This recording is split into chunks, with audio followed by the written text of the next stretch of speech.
Hello बच्चों, आप सभी का स्वागत है एसएस कोचिंग क्लासेस में। आज हम लोग पढ़ने वाले हैं कक्षा 10 का बहुत ही इम्पोर्टेंट चैप्टर है और बहुत ही आसान तरीके से हम लोग इसको पढ़ेंगे, जिसका नाम है त्रिकोणमिति। इंग्लिश में क्या बोलते हैं? ट्रिग्नोमेट्री। क्या बोलते हैं? ट्रिग्नोमेट्री यानी त्रिकोणमिति। तो त्रिकोणमिति में हमें दो चीज़ों को पढ़ना है। त्रिकोणमिति में मेनली दो चीज़ें आती हैं। एक तो आपकी त्रिकोणमिति तो आती ही आती है, आपकी एक त्रिकोणमिति तो आती है, साथ में आपका एक और इसी से टॉपिक है जिसका नाम है ऊंचाई एवं दूरी। तो दूसरा टॉपिक हमारा क्या है? ऊंचाई और दूरी। तो त्रिग्नोमेट्री के अंदर ये हमें दो टॉपिक पढ़ने हैं। एक तो त्रिकोणमिति जो आपके में दिया गया त्रिकोणमिति के अनुप्रयोग, और दूसरा क्या है आपका? ऊंचाई और दूरी। तो सबसे पहले जो हम यहाँ पर पढ़ने वाले हैं वो है त्रिकोणमिति। देखो, त्रि का मतलब होता है तीन, त्रि का मतलब तीन, और कोण का मतलब बेटा क्या हुआ? कोण हुआ। और मिति का मतलब होता है माप। यानी हमें क्या पढ़ना है त्रिकोणमिति के अंदर? यानी हमें कुल मिला के त्रिभुज के बारे में पढ़ना है। और हम जानते हैं कि जो त्रिभुज होता है, तो त्रिभुज में कितने कोण होते हैं बेटा? तीन कोण होते हैं। और त्रिभुज में कितनी भुजाएं होती हैं? तीन भुजाएं होती हैं। तो यहाँ पर देखिए, और पूरा का पूरा जो त्रिभुज है, पूरा का पूरा जो त्रिभुज है वो किस पर आधारित है? तो बेटा ये किस पे आधारित है? समकोण त्रिभुज पे आधारित है। और समकोण त्रिभुज क्या होता है? ध्यान से देखिएगा, यानी एक ऐसा त्रिभुज जिसका एक कोण बेटा क्या हो? 90 डिग्री हो। एक कोण क्या हो? 90 डिग्री हो। तो यहां पर ये वाला कोण देखिए क्या है? 90 डिग्री। तो यानी त्रिभुज का मतलब, यहां पर कोण का मीनिंग क्या है? यहां पर बेटा किसी बिंदु पे जब दो रेखाएं, यानी दो रेखाएं जब कहीं पर मिल रही है तो उनके बीच का जो झुकाव होता है, उसी झुकाव को क्या बोला जाता है? कोण बोला जाता है। तो यहाँ पर देखिए, एक भुजा ये है और एक भुजा ये, तो इस भुजा और इस भुजा के बीच का जो झुकाव है, इसी झुकाव को क्या बोलते हैं? कोण बोलते हैं। तो यहाँ पर देखिए, एक भुजा ये है और एक भुजा ये है, तो दोनों भुजाओं का जो झुकाव है, उसी झुकाव को क्या बोलते हैं? कोण बोला जाता है। अब यहाँ पर देखिए, यहाँ पर ये आपके पास ये कोण बेटा जो दिया है, ये कितना है? 90 डिग्री। तो अगर किसी भी त्रिभुज का अगर एक कोण 90 डिग्री हो तो वो त्रिभुज हमारा क्या कहलाता है? समकोण त्रिभुज कहलाता है। और पूरी की पूरी ट्रिग्नोमेट्री जो है आपका बेटा, इसी समकोण त्रिभुज पर, ये हमारा क्या है? समकोण त्रिभुज पर पूरी की पूरी हमारी ट्रिग्नोमेट्री क्या है? समकोण त्रिभुज पर आधारित है। अब यहाँ पर देखिए बेटा, इस समकोण त्रिभुज में यहां पर हम चलो इसको नाम दे देते हैं ए, इसको नाम दे देते हैं बी, और सपोज करिए इसको नाम दे देते हैं सी। यहां पर बेटा इन भुजाओं को नाम दिया गया। तो अगर ये 90 डिग्री है तो बेटा इस कोण को हम क्या मान लेंगे? थीटा मान लेंगे। क्या मान लेंगे? थीटा। तो याद रखना, हमेशा बेटा जो थीटा के सामने वाली भुजा होती है उसको बोला जाता है लंब। इंग्लिश में क्या बोला जाता है? परपेंडिकुलर। इंग्लिश में क्या बोला जाता है? परपेंडिकुलर। और 90 डिग्री के सामने वाली जो भुजा होती है, हमेशा उसको बोला जाता है कर्ण। यानी ये आपकी क्या हो गई? हाइपोटेनियस हो गई। अब सपोज करिए हमने इसको थीटा माना है, तो ये वाला बेटा जो कोण होगा इसको मान लेते हैं अल्फा। तो अल्फा के सामने वाली जो हमेशा हमारी भुजा होगी, उसको बेटा हम क्या मानेंगे? आधार मानेंगे। यानी हम इसको क्या कहेंगे? बेस कहेंगे। ठीक है। और समकोण त्रिभुज में सबसे पहले हमने क्या जाना कि सर जो थीटा के सामने वाली भुजा होती है उसको लंब कहा जाता है। बिल्कुल सही बात है। सर जो 90 डिग्री के सामने भुजा होगी वो हमेशा ही क्या होगी? कर्ण होगी। ठीक है। और जो अल्फा यानी जो बची हुई भुजा है या जो बचा हुआ कोण है, उसके सामने वाली भुजा है जो, वो बेटा क्या कहलाएगी? आपका आधार कहलाएगी। लंब को यानी परपेंडिकुलर कहते हैं, कर्ण को हाइपोटेनियस कहते हैं, तो इसको एच से लिखते हैं, और आधार को बेस कहते हैं, तो बेटा इसको हम क्या लिखेंगे? बी से लिखेंगे। ठीक है। तो ये हमारा क्या होगा? समकोण त्रिभुज।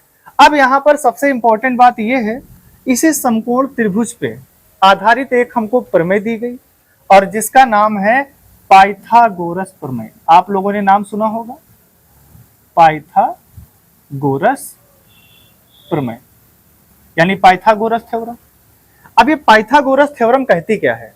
ये पाइथागोरस थ्योरम कहती है कि जो हमारा समकोण त्रिभुज है, तो समकोण त्रिभुज की जो सबसे बड़ी भुजा है, उस भुजा का वर्ग तो सबसे बड़ी भुजा कौन है बेटा? कर्ण। अच्छा मैं यहां पर लिख देता हूं कि समकोण त्रिभुज की सबसे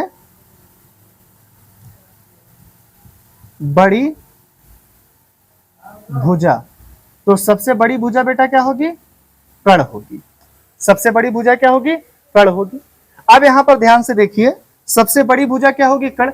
तो पाइथागोरस प्रमेय क्या कहती है कि किसी समकोण त्रिभुज की, किसी समकोण त्रिभुज की, मैं इसको बेटा यहां से इरेज करके समकोण त्रिभुज ऊपर लिख देता हूं।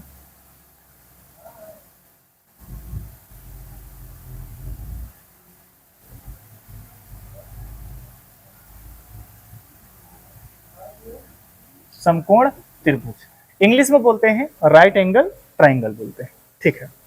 तो समकोण त्रिभुज की जो सबसे बड़ी भुजा है, तो सबसे बड़ी भुजा आप देख पा रहे हैं तो कौन है? कर्ण है। तो सबसे बड़ी भुजा का वर्ग, हाँ सबसे बड़ी का भुजा का वर्ग अन्य दोनों भुजाओं के, अन्य दोनों भुजाओं के वर्ग के योग के क्या होती है? बराबर होती है। तो अन्य दो भुजाएं कौन कौन सी हैं? एक लंब है और दूसरा क्या? आधार है। तो यहां पर बेटा हम क्या करेंगे? लंब का स्क्वायर, और बेटा दूसरा हमारी भुजा है क्या? आधार का स्क्वायर, यानी दोनों भुजाओं के वर्ग के योग, योग का मतलब प्लस, के बराबर होती है। अब इसको हम लिखना चाहे तो ये हाइपोटेनियस है, तो हाइपोटेनियस का स्क्वायर, पी परपेंडिकुलर है, और ये आधार क्या है? बेस, तो बी स्क्वायर है। तो ये हमारी बेटा क्या होती है? पाइथागोरस प्रमेय होती है। और ये पाइथागोरस प्रमेय आपको याद रखनी है। ये पाइथागोरस प्रमेय आपको हर जगह पर काम आने वाली है। अब इसके बाद जो बेटा हम लोग पढ़ने वाले हैं, वो हम लोग पढ़ेंगे कि त्रिकोणमिति के अंदर जब हमारे पास ये दो भुजाएं दी गई हैं, क्या दी गई है? दो भुजाएं दी गई, तो इन भुजाओं को हम बेटा क्या करते हैं? अनुपात में लिखते हैं। कैसे लिखते हैं? अनुपात में लिखते हैं। तो जैसे मान लीजिए हमारे पास एक भुजा दी है लंब, और एक दूसरी भुजा हमें दे दिया कर्ण, तो लंब और कर्ण को हमने अनुपात में लिखा। तो जब इन भुजाओं को हम अनुपात में लिखते हैं तो इसको हम लोग बोलते हैं त्रिकोणमितीय अनुपात। लेकिन मैथमेटिशियन जो हमारे थे, उनके पास एक समस्या थी। समस्या ये थी कि लंब और कर्ण को जब इस तरह से लिख रहे थे तो काफी उनका टाइम खर्च हो रहा था। तो उन्होंने क्या किया? इसके लिए कुछ चीजें निर्धारित कर दी। उन्होंने इसी तरीके से त्रिकोणमिति में 6 त्रिकोणमितीय अनुपात दे दिए। कितने अनुपात दे दिए? 6 त्रिकोणमितीय अनुपात उन्होंने दे दिए। और अब हम उन 6 त्रिकोणमितीय अनुपातों को एक एक करके समझेंगे और पढ़ेंगे, ठीक है। तो आप लोग बेटा इतना नोट कर लिए, फिर हम आगे इसको कराते हैं, ठीक है बेटा। आगे देखिए, हम लोगों को पढ़ना है त्रिकोणमितीय अनुपात। तो ये टोटल त्रिकोणमितीय अनुपात थे कितने? सबसे पहला सवाल है। तो याद रखना, ये टोटल जो त्रिकोणमितीय अनुपात थे बेटा वो कितने थे? 6 थे। कितने थे? 6 थे। अब ये कैसे निकाले गए? तो जैसे मान लीजिए लंब और कर्ण को इन्होंने लिखा, तो जब लंब और कर्ण को इन्होंने क्या लिखा बेटा? अनुपात में लिखा। लंब और कर्ण को अनुपात में लिखा, तो इसके लिए इन्होंने एक वैल्यू निर्धारित कर दी, या इनको इसको एक नाम दे दिया। यानी लंब और कर्ण का जो रेशियो कहलाएगा उसको इन्होंने नाम दे दिया बेटा, क्या दे दिया? साइन। क्या नाम दे दिया बेटा? साइन। तो साइन, अगर कहीं साइन का मतलब क्या हुआ? लंब बटे कर्ण हो गया। अब इसी तरह से इन्होंने कितने? 6 रेशियो दिए थे। कौन कौन से दिए थे? साइन दिया था, कॉस दिया था, टैन दिया था, और फिर बेटा यहां पर आपको कॉसेक दिया था, और फिर बेटा कॉसेक के बाद आपका बेटा सेक दिया था, और सेक के बाद यहां पर बेटा क्या दिया था? कॉट दिया था, ठीक है। चलिए, तो बेटा यहां पर कॉसेक हो गया। कॉसेक के बाद यहां पर हमको बेटा, कॉसेक के बाद हमें दिया था सेक, और सेक के बाद हमें दिया था कॉट। तो इस तरह से आप देखिए, पहला, दूसरा, तीसरा, और ये चौथा, ये पांचवा, और ये छठा। अब इन त्रिकोणमितीय अनुपातों को हमारे लिए याद करना थोड़ा सा कठिन था। कैसा था? थोड़ा सा कठिन था। तो थोड़ा सा कठिन था, तो इसके लिए एक बहुत ही पॉपुलर, मतलब ये हमारा दिया हुआ नहीं है, बहुत पहले से आप लोगों ने सुना होगा, लाल बटे कक्का। यानी जो हिंदी मीडियम के बच्चे हैं वो इसको क्या पढ़ते हैं? हिंदी माध्यम के जो बच्चे हैं उनके लिए है लाल, अच्छा मैं इसको यहां पे लिख देता हूं, लाल बटे कक्का। तो क्या है, लाल बटे कक्का। और उसके बाद बेटा यहां पे याद रखिएगा, सोना चांदी टूटा। क्या है ट्रिक, ट्रिक क्या है बेटा, मैं इसको ट्रिक लिख दूं तो बच्चा ज्यादा ध्यान देता है। ट्रिक हिंदी मीडियम के लिए तो क्या लिखता है, लाल बटे कक्का। क्या लिखता है, लाल बटे कक्का लिखते हैं। अब सोना चांदी टूटा, तो सोना का मतलब है साइन, चांदी का मतलब है कॉस, और टूटा का मतलब बेटा यहां पर क्या है, टेन है। तो सोना चांदी टूटा। तो अगर मुझे साइन का रेशियो लिखना होगा तो साइन का रेशियो बेटा क्या होगा, लंब बटे कड़ होगा। तो क्या लिखा है, साइन का लंब बटे कड़ हो गया। अब बेटा मुझे कॉस का लिखना, तो कॉस क्या हो जाएगा, आधार बटे कड़ हो जाएगा। तो कॉस क्या हो जाएगा, कॉस हो जाएगा आधार बटे कड़ हो जाएगा। अब कॉस के बाद बेटा क्या होता है, टैन होता है। क्या होता है, टैन। क्या हो जाएगा बेटा, टैन।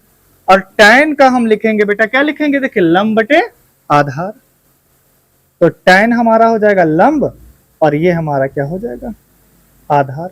चलिए अब यहां पर हम एक छोटी सी आपको बात बता देते हैं कि यहां पर साइन, साइन जो होता है वो कौशिक का उल्टा होता है, या ये कह सकते हैं कौशिक जो उल्टा होता है वो साइन का होता है। दोनों एक ही बात है। साइन का उल्टा कौशिक होता है या कौशिक का उल्टा साइन होता है। अगर मुझे साइन का मान पता हो, मुझे कौशिक का निकालना है, तो जो साइन की जो हमारे पास वैल्यू है उसको हम क्या करेंगे, पलट देंगे, क्योंकि साइन का मान उल्टा होता है। क्या होता है, उल्टा होता है। आगे हम देख लेंगे व्यतिक्रम क्या होते हैं। तो जब उल्टा होता है, अगर साइन कड़ लंब बटे कड़ है, तो बेटा यहां पर कौशिक क्या हो जाएगा, कड़ ऊपर चला जाएगा और लंब नीचे आ जाएगा। तो हम उल्टा कर देंगे, तो ये क्या हो जाएगा, कड़, और नीचे क्या हो जाएगा, लंब हो जाएगा। इसी तरह से कॉस का उल्टा क्या होता है बेटा, सेक होता है। कॉस का उल्टा सेक होता है। तो कॉस अगर आधार बटे कड़ है तो सेक क्या हो जाएगा, कड़ बटे आधार हो जाएगा, उल्टा हो जाएगा। क्या हो जाएगा, कड़ बटे आधार हो जाएगा। उसी तरीके से टैन का उल्टा क्या होता है बेटा, कॉट होता है। टैन का उल्टा क्या होता है, कॉट होता है। अगर टैन बराबर लंब बटे आधार है तो कॉट बराबर क्या हो जाएगा, आधार बटे लंब हो जाएगा। उल्टा कर देंगे तो क्या हो जाएगा, आधार और बटे बेटा यहां पर क्या हो जाएगा, लंब हो जाएगा। तो इस तरीके से हम लोग बेटा क्या करते हैं, ये हमें 6 त्रिकोणमिति बेटा यहां पर क्या दिए गए हैं, अनुपात दिए गए। तो इनको ये पढ़ा जाता है कि भैया साइन थीटा बराबर लंब बटे कड़, कॉस थीटा बराबर आधार बटे कड़, साइन थीटा बराबर लंब बटे आधार होता है बेटा, कौशिक थीटा बराबर कड़ बटे लंब होता है, और सेक थीटा बराबर बेटा क्या हो जाएगा, सर सेक थीटा बराबर कड़ बटे आधार, और कॉट थीटा बराबर आधार बटे क्या हो जाएगा, लंब हो जाएगा। हाँ, अब इंग्लिश मीडियम के लिए बच्चे, इंग्लिश मीडियम बच्चों के लिए क्या होता है, ये तो अंग्रेजी हिंदी माध्यम के लिए हो गया। अगर कोई बच्चा अंग्रेजी माध्यम का है और वो किसको कैसे याद करेगा, तो होता है बेटा पंडित बद्री प्रसाद हरि हरि बोले। पंडित बद्री प्रसाद हरि हरि बोले। अब देखो, और यहां पर बेटा ये क्या हो जाएगा, सोना चांदी टूटा, है ना, सोना चांदी टूटा। तो अगर साइन निकालना परपेंडिकुलर अपॉन हाइपोटेनियस, तो लंब को परपेंडिकुलर बोलते हैं बेटा, है ना, और कड़ को हाइपोटेनियस बोलते हैं। तो P अपॉन H हो गया। अब कॉस बराबर क्या निकालेंगे, बेस अपॉन हाइपोटेनियस, यानी आधार क्या हो जाएगा B, और हाइपोटेनियस बेटा क्या हो जाएगी H, हाइपोटेनियस को H से लिखते हैं। अब tan बराबर क्या होगा, P बटे P, यानी परपेंडिकुलर अपॉन बेस। तो परपेंडिकुलर अपॉन बेटा क्या हो जाएगा, ये बेस हो जाएगा। अब ये बेटा क्या हो जाएगा, हाइपोटेनियस, और अपॉन क्या हो जाएगा, परपेंडिकुलर, उल्टा कर देंगे। अब हाइपोटेनियस अपॉन क्या हो जाएगा, फिर से बेस हो जाएगा। तो हाइपोटेनियस और अपॉन में बेटा क्या हो जाएगा, बेस हो जाएगा। अब यहां पर देखिए बेस अपॉन परपेंडिकुलर, तो ये आपका बेस हो गया, और ये आपका बेटा क्या हो जाएगा, परपेंडिकुलर हो जाएगा। तो ये बेटा हमारे पास क्या होते हैं, 6 त्रिकोणमितीय अनुपात हमको दिए गए हैं, और आपके एग्जाम में इस पे बहुत सारे क्वेश्चंस आते हैं। अब बेटा हम इन त्रिकोणमितीय अनुपातों के कुछ व्यतिक्रम हैं, उनको हम देख लेते हैं। ठीक है, आप लोग इसको इसका इतना बेटा नोट कर लीजिए। ठीक है, अब देखिए बच्चों, अन्य त्रिकोणमितीय अनुपातों में कुछ संबंध होते हैं, तो उन संबंधों को भी हम देख लेते हैं। जैसे पहला संबंध होता है कि बेटा कि साइन थीटा बराबर हमेशा होता है 1 अपॉन कॉसेक थीटा। एक संबंध होता है कि कॉस थीटा बराबर 1 अपॉन बेटा क्या होता है, सेक थीटा। यहाँ पर व्यतिक्रम है, साइन का उल्टा कॉसेक होता है बेटा, है ना, व्यतिक्रम है। और इसी तरह से बेटा tan थीटा का जो उल्टा होता है वो बेटा होता है 1 अपॉन कॉट थीटा। ठीक है। अब यहां पर बेटा आगे देखिए, अगर मैं कॉसेक को यहां पे भेज दूं, साइन को यहां भेज दूं, है ना, 1 2 3, इसको यहां पे भेज दूं, इसको यहां भेज दूं, तो बेटा ये हमारे पास हो जाएगा कॉसेक थीटा बराबर 1 अपॉन साइन थीटा। अब इसको यहां भेज दीजिए आप, तो सेक थीटा, और सेक थीटा बराबर बेटा आपका हो जाएगा 1 अपॉन कॉस थीटा। फिर कॉट को यहां भेज दीजिए, tan को यहां भेज दीजिए, तो बेटा ये हमारा हो जाएगा कॉट थीटा बराबर 1 अपॉन tan थीटा। यहां पर बेटा दो बहुत महत्वपूर्ण सूत्र हैं जिनको आपको याद रखना है, ये आपके पूरे टेग्नामेट्री में आपकी मदद करेंगे। पहला सूत्र है कि सर tan थीटा, तो tan थीटा बराबर बेटा होता है, याद रखना, साइन थीटा और अपॉन कॉस थीटा, इसको आपको याद रखना है। और एक आपका बेटा होता है कॉट थीटा, और कॉट थीटा क्या होता है, कॉस थीटा अपॉन बेटा क्या होता है, साइन थीटा। अब याद करने का तरीका क्या है, tan का उल्टा कॉट होता है, तो tan का मैंने साइन बटे कॉस याद कर लिया, तो भाई मुझे कॉट का याद करना होगा जब, तो मैं उल्टा कर दूंगा, तो कॉस अपॉन क्या हो जाएगा, साइन हो जाएगा। तो ये बेटा कुछ हमारे पास अन्य त्रिकोणमितीय अनुपात होते हैं जो इनमें ये संबंध होता है। अब यहां पर इसके बाद इतने फार्मूले पढ़ने के बाद अब हम लोग यहां से एक नई एक्सरसाइज की शुरुआत करेंगे, यानी पहली एक्सरसाइज की शुरुआत करेंगे, जहां पर आपको साइन थीटा या कॉस थीटा के बराबर कोई वैल्यू दी गई होगी, और आपसे मान लीजिए आपसे एक सवाल दिया गया कि साइन थीटा बराबर 4/3 है, तो आप सेक थीटा बराबर बताइए कितना होगा। तो इस तरीके के सवाल आएंगे, तो इस तरीके के जितने भी सवाल आएंगे अभी वो सब हम बेटा किससे निकालेंगे, त्रिकोणमितीय अनुपात से हम निकालेंगे। अगर